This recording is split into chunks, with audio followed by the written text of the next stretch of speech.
ಹೇಳಿ ಮೇಡಮ್, ಈಗ ನೀವು ಕಳೆದ ದಿನಗಳಿಂದ ನೀವು ಹೇಳಿದ್ರಿ ಅಂದರೆ ನನ್ನ ನನ್ನ ಜೊತೆಗೆ ಇರ್ತೀನಿ ಅಂತ. ಮತ್ತು ಈಗ ಮನಸ್ಸು ಬದಲಾಯಿಸ್ಕೊಂಡು ಮಕ್ಕಳಿಗೋಸ್ಕರ ಹೋಗ್ತಿದ್ರಿ, ಏನಾಯ್ತು ಮೇಡಮ್ ಘಟನೆ ಏನಾಯ್ತು?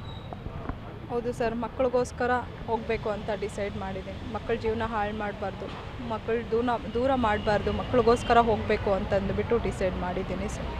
ಮಕ್ಕಳಿಗೋಸ್ಕರ ಮಂಜು ಜೊತೆ ಹೋಗ್ತಾ ಇದ್ದೀನಿ ಸರ್. ನೀವು ಈ ಹಿಂದೆ ಆರೋಪ ಮಾಡಿದ್ರಿ ಮಂಜು ಕಿರುಕುಳ ಕೊಡ್ತಾರೆ, ಅನುಮಾನಿಸ್ತಾರೆ, ಬೇರೆ ಬೇರೆ ಇದು ಯಾವ ಮುಂದಿನ ದಿನಗಳು ಸರಿ ಹೋಗುತ್ತಾ? ಏನು ಅವ್ರಿಗೆ ಸರಿ ಹೋಗುತ್ತೆ ಅಂತ ಅಂದ್ಕೊಂಡಿದ್ದೀನಿ ಸರ್. ನಂಬಿಕೆ ಇಟ್ಟು ಹೋಗ್ತಾ ಇದ್ದೀನಿ. ಆ ನಂಬಿಕೆ ನಾನು ಉಳಿಸ್ಕೊತೀನಿ, ಅವರು ಉಳಿಸ್ಕೊಂಡ್ರೆ ಅಷ್ಟೇ ಸಾಕು ಸರ್ ನನಗೆ. ಸಂತೋಗೆ ಮನವೊಲಿಸಿದ್ದೀರಾ? ಸಂತೋಗೆ ಏನು ಹೇಳ್ತಾರೆ? ಸಂತೋರು ಅವತ್ತು ಅದನ್ನೇ ಹೇಳಿದ್ದು, ಇವತ್ತು ಅದನ್ನೇ ಹೇಳ್ತಿರೋದು. ನೀನು ಹೋಗು, ನೀನು ಮಕ್ಕಳ ಮುಖ ನೋಡು ಅಂತ ಹೇಳ್ತಾಯಿದ್ರು. ಇವತ್ತು ಅದೇ ಮಾತು ಹೇಳಿ ನನಗೆ ಕಳಿಸಿದ್ದಾರೆ. ಹಾಗಾಗಿ ನನ್ನ ಮಕ್ಕಳಿಗೋಸ್ಕರ ನಾನು ಹೋಗ್ತಾ ಇದ್ದೀನಿ ಸರ್. ಮಂಜು ಏನು ಹೇಳಿದ್ರು? ನೀವು ಬರ್ತೀನಿ ಅಂತ ಕೂಡಲೇ ಮಂಜುಗೆ ಹೌದು ಸರ್, ಮೊನ್ನೆ ಚಿಕ್ಕ ಮಗುನ ಬಿಟ್ಟು ಹೋದಾಗ ಹೇಳಿದ್ರು, ಬಂದುಬಿಡು, ಆಗಿದ್ದಾಯಿತು, ನಾನು ಇನ್ನು ಚೆನ್ನಾಗಿ ನೋಡ್ಕೊತೀನಿ, ಇನ್ನು ಯಾವುದೇ ರೀತಿಯಲ್ಲಿ ನಿನ್ನ ಮೇಲೆ ಅನುಮಾನ ಬೀಳೋದಿಲ್ಲ, ಇನ್ನು ಯಾವುದೇ ರೀತಿಯಲ್ಲಿ ನಿನಗೇನು ಇದು ಮಾಡೋದಿಲ್ಲ, ನೀನು ಚೆನ್ನಾಗಿ ನೋಡ್ಕೊತೀನಿ, ಮಕ್ಕಳ ಮುಖ ನೋಡ್ಕೊಂಡು ಜೀವನ ಮಾಡೋಣ ಅಂತ ಹೇಳಿದ್ದಾರೆ ಸರ್. ಇದೇ ಹೌದು ಸರ್, ಮಕ್ಕಳ ಭವಿಷ್ಯಕ್ಕೋಸ್ಕರ. ಹಿಂದೆ ನೀವು ಹೋಗಿದ್ರಿ, ರಾಜ್ಯ ಪಂಚಾಯತಿ ದೊಡ್ಡವ್ರು ಮಾಡಿದಾಗ ಹೋಗಿದ್ರಿ, ಅವತ್ತೇನೋ ಮತ್ತೆ ಹೊಡೆದ್ರು ಅಂತೇಳಿ ಪೊಲೀಸ್ ಸ್ಟೇಷನ್ಗೆ ಹೋಗಿದ್ರಿ.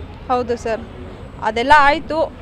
ಬಟ್ ಇವಾಗ ಮಕ್ಕಳಿಗೋಸ್ಕರ ಹೋಗಬೇಕು ಅಂತ ಡಿಸೈಡ್ ಮಾಡಿ ಏನೋ ಒಂದು ನಂಬಿಕೆ ಇಟ್ಟು ಹೋಗ್ತಾ ಇದ್ದೀನಿ ಸರ್, ಅಷ್ಟೇ. ಎಜುಕೇಷನ್ ಮೇಡಮ್, ಮಕ್ಕಳದ್ದು ಸ್ಕೂಲಿಗೆ ಕಳಿಸ್ತಿರ್ಲಿಲ್ಲ ಅಂತ?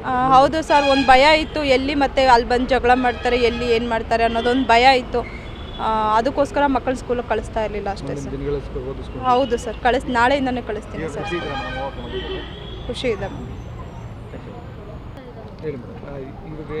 ನಿಮ್ಮ ಗಂಡ ಮತ್ತು ಹೌದು ಸರ್, ಮಕ್ಕಳಿಗೋಸ್ಕರ ಗಂಡನಿಗೋಸ್ಕರ ಹೋಗ್ತಾ ಇದ್ದೀನಿ ಸರ್. ಚೆನ್ನಾಗಿರ್ತೀವಿ ಸರ್.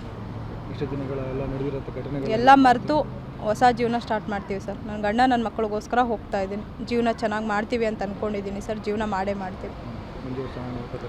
ನಂಬಿಕೆ ಇದೆ ಸರ್. ಮಕ್ಕಳ ಜೊತೆ ಖುಷಿಯಾಗಿತ್ತು? ಹೌದು ಸರ್. ಸಂತೂ ಎಲ್ಲ ಹೇಳಿದ್ದಾರೆ, ಒಪ್ಪಿಸಿದ್ರು, ಮನವೊಲಿಸಿದ್ರು? ಅವರೇ ಹೇಳಿದ್ರು ಸರ್, ಅವಾಗಿಂದ ಹೇಳ್ತಾ ಇದ್ರು ಹೋಗು ಹೋಗು ಅಂತ. ಇವಾಗ ನನ್ನ ಗಂಡನ ಒಪ್ಪಿಸಿ ನಾನು ಹೋಗ್ತಾ ಇದ್ದೀನಿ ಸರ್. ಈಗ ನೀವು ಕಳೆದ ದಿನಗಳಿಂದ ನೀವು ಹೇಳಿದ್ರಿ ಅಂದರೆ ನನ್ನ ಜೊತೆಗೆ ಇರ್ತೀನಿ ಅಂತ. ಮತ್ತು ಈಗ ಮನಸ್ಸು ಬದಲಾಯಿಸ್ಕೊಂಡು ಮಕ್ಕಳಿಗೋಸ್ಕರ ಹೋಗ್ತಿದ್ರಿ, ಏನಾಯ್ತು ಮೇಡಮ್ ಘಟನೆ ಏನಾಯ್ತು? ಹೌದು ಸರ್, ಮಕ್ಕಳಿಗೋಸ್ಕರ ಹೋಗಬೇಕು ಅಂತ ಡಿಸೈಡ್ ಮಾಡಿದ್ದೀನಿ. ಮಕ್ಕಳ ಜೀವನ ಹಾಳು ಮಾಡಬಾರ್ದು, ಮಕ್ಕಳು ದೂರ ಮಾಡಬಾರ್ದು, ಮಕ್ಕಳಿಗೋಸ್ಕರ ಹೋಗಬೇಕು ಅಂತಂದುಬಿಟ್ಟು ಡಿಸೈಡ್ ಮಾಡಿದ್ದೀನಿ ಸರ್. ಮಕ್ಕಳಿಗೋಸ್ಕರ ಮಂಜು ಜೊತೆ ಹೋಗ್ತಾ ಇದ್ದೀನಿ ಸರ್. ನೀವು ಈ ಹಿಂದೆ ಆರೋಪ ಮಾಡಿದ್ರಿ ಮಂಜು ಕಿರುಕುಳ ಕೊಡ್ತಾರೆ, ಅನುಮಾನಿಸ್ತಾರೆ, ಬೇರೆ ಬೇರೆ ಇದು ಯಾವ ಮುಂದಿನ ದಿನಗಳು ಸರಿ ಹೋಗುತ್ತಾ? ಏನು ಅವ್ರಿಗೆ ಸರಿ ಹೋಗುತ್ತೆ ಅಂತ ಅಂದ್ಕೊಂಡಿದ್ದೀನಿ ಸರ್. ನಂಬಿಕೆ ಇಟ್ಟು ಹೋಗ್ತಾ ಇದ್ದೀನಿ. ಆ ನಂಬಿಕೆ ನಾನು ಉಳಿಸ್ಕೊತೀನಿ, ಅವರು ಉಳಿಸ್ಕೊಂಡ್ರೆ ಅಷ್ಟೇ ಸಾಕು ಸರ್ ನನಗೆ. ಸಂತೋಗೆ ಮನವೊಲಿಸಿದ್ದೀರಾ? ಸಂತೋಗೆ ಏನು ಹೇಳ್ತಾರೆ? ಸಂತೋರು ಅವತ್ತು ಅದನ್ನೇ ಹೇಳಿದ್ದು, ಇವತ್ತು ಅದನ್ನೇ ಹೇಳ್ತಿರೋದು. ನೀನು ಹೋಗು, ನೀನು ಮಕ್ಕಳ ಮುಖ ನೋಡು ಅಂತ ಹೇಳ್ತಾಯಿದ್ರು. ಇವತ್ತು ಅದೇ ಮಾತು ಹೇಳಿ